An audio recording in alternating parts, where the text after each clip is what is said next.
Hello there and welcome to the Mayor's Magazine. I'm Mick Cornett, the mayor of Oklahoma City. We're here each month letting you know things that are going on in Oklahoma City, and typically we have a series of guests to interview, but we are going to depart from custom this month. Recently I was able to address a large audience at the Cox Convention Center for the State of the City Address. It is given annually by the mayor in Oklahoma City. It is done each January, and we're able to discuss where we've been, where we are, and where we're going. I thought in this month's edition of the Mayor's Magazine we would peer in at the way it was at this year's State of the City Address, January 18th, 2006 at the Cox Convention Center. Welcome to Oklahoma City in 2006. Isn't this a great place to be? Yes, it is. I've made a quick list of reasons why this is such a great place to be, and count them along with me. I don't know how many there are, but we'll need both hands and more. We're building new schools. Test scores are up. We are raising our educational standards and our expectations.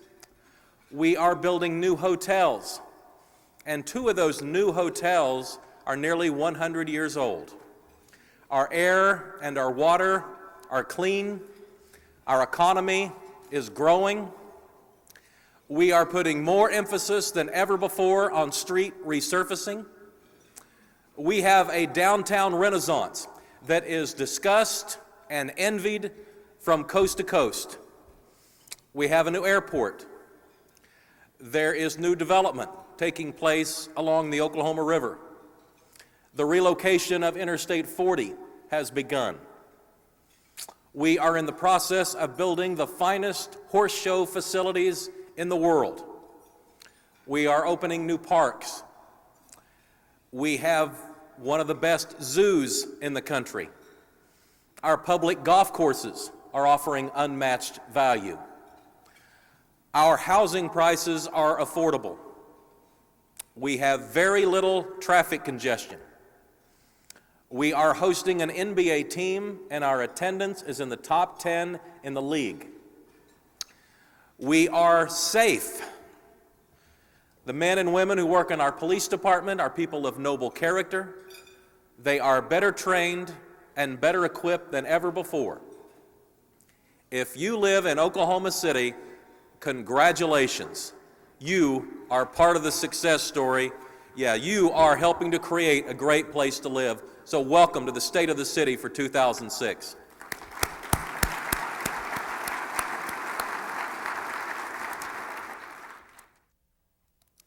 You know, a friend of mine was recently sitting in a restaurant and he noticed that a woman kept staring at him. And every time he glanced up, she was still staring at him. And after this continued for several moments, he finally had enough, and he decided to go over and approach the woman, and he said, "I could not help but notice that you keep staring at me." And the woman blushed and said, "I'm sorry, but you look just like my third husband." And the man was a little flustered, and all he could mutter in return was, "Well, how many times have you been married?" And she said, "Twice." You see, you've got to focus on what you want. And that's what we in Oklahoma City have done. 15 years ago, or thereabouts, the leadership in this city believed that we could do better. They saw the potential in the city of Oklahoma City. They saw the potential that we see playing out today. 15 years ago, very few people were choosing to live or to work or to seek entertainment in the inner city. But it has changed quickly. Few could have foreseen the drastic improvements our city has made. But as we know now, the best way to predict the future is to invent the future. And that's what we did on December of 1993 when we passed the MAPS initiative. The first of the projects passed and opened, the ballpark opened in April of 1998, and since then a flurry of downtown development has followed. Fred mentioned the results of a study recently. You know, a couple of years ago, I remember us mentioning that after the city's investment in MAPS and MAPS for Kids, we had triggered $1 billion in outside economic numbers. $1 billion. But now we have this new number that Fred disclosed just a little bit ago. $2.5 billion in outside investment has followed the MAPS initiative. That takes us from here to here. And another $1.5 billion is on the way. This is also a landmark day in our city's history. We have some videotape this morning from the new Douglas High School, which opened today. There's a lot of us in the room with a lump in our throat to see these pictures.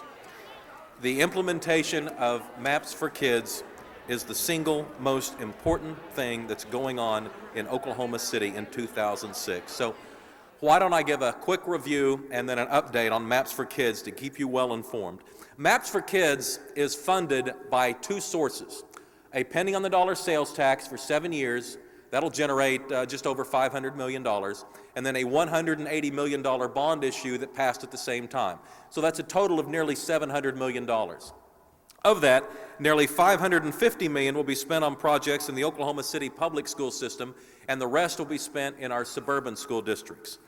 So we collect the penny on the dollar for 7 years. We have 4 years behind us, 3 years to go in that process.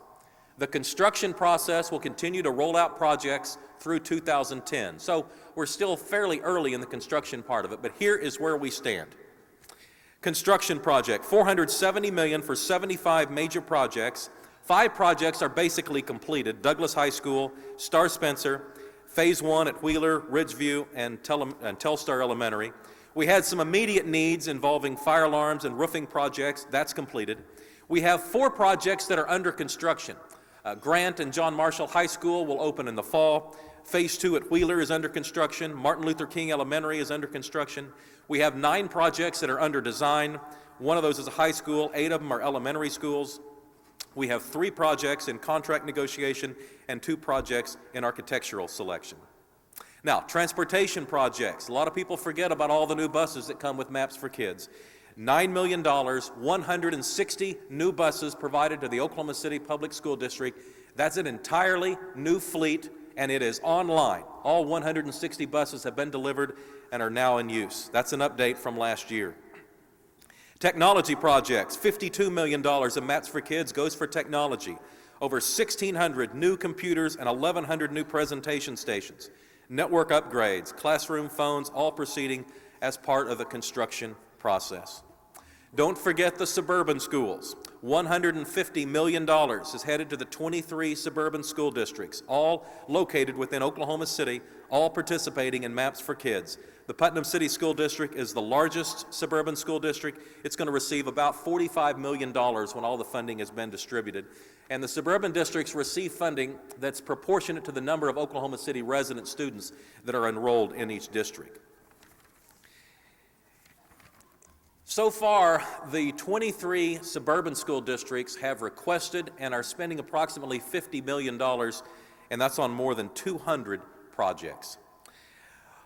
Well, last year during the State of the City address, I mentioned some demographic issues that I was concerned about concerning MAPS for Kids. We had demographic shifts taking place in the inner city, and I expressed my concern to you that we needed to make some appropriate adjustments to be able to make sure that the school construction projects were adequately planned.